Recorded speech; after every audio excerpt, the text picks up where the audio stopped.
Hello friends, வணக்கம். Welcome to வாங்க ருசிக்கலாம்.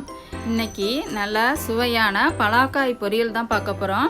வாங்க வீடியோக்குள்ளே போகலாம். எப்படி செய்யலான்னு பார்க்கலாம். முதல் முறையாக பார்க்குறவங்க மறக்காமல் சப்ஸ்கிரைப் பண்ணுங்கள், சப்போர்ட் பண்ணுங்கள். ஃப்ரெண்ட்ஸ் அண்ட் ரிலேட்டிவ்ஸ்க்கு ஷேர் பண்ணுங்கள். கை சைஸுக்கு உள்ள பலா பிஞ்சை எடுத்துக்கிட்டோம்னா ரொம்ப டேஸ்ட்டாக வரும். அந்த அளவுக்கு எடுத்துங்க. இப்போ அதில் உள்ள தோலை சீவிட்டு கத்தியில் வச்சு சீவிலாம், இல்லைன்னா அந்த அருவாமனை அந்த மாதிரி யூஸ் பண்ணி சீவிடுங்க. சீவிட்டு பாருங்கள், நல்லா சீவியாச்சு. சீவினோடனே அது விருப்பமான ஷேப்பில் பொடியாக கட் பண்ணிங்க. சின்ன சின்ன ஷேப்பில் கட் பண்ணி வச்சுக்கலாம்.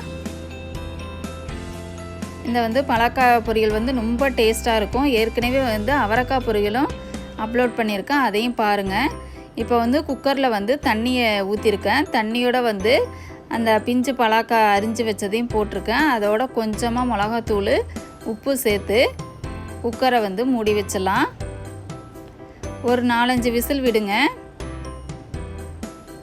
குக்கருக்கு தகுந்த மாதிரி விசில் விடுங்க. விசில் விட்டுட்டு அதை நல்லா அந்த உரலில் மசிச்சு எடுத்துங்க. உரல் இல்லைன்னா அம்மி இருக்குல்ல, அதில் நம்ம வெந்ததுனால ஈஸியாக மசிஞ்சிடும்.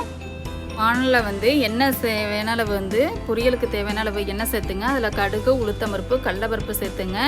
நல்லா பொன்னிறமானோடனே காரத்துக்கு தகுந்த மாதிரி காஞ்ச மிளகாய் ஆட் பண்ணிங்க. இப்போ கருவேப்பிலையை சேர்க்குறேன்.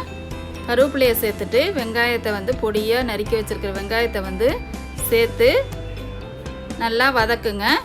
வதக்கின பிறகு நல்லா வதங்கினோடனே இந்த பொடிச்சு வச்ச பலா பிஞ்சு இதில் சேர்த்துடலாம்.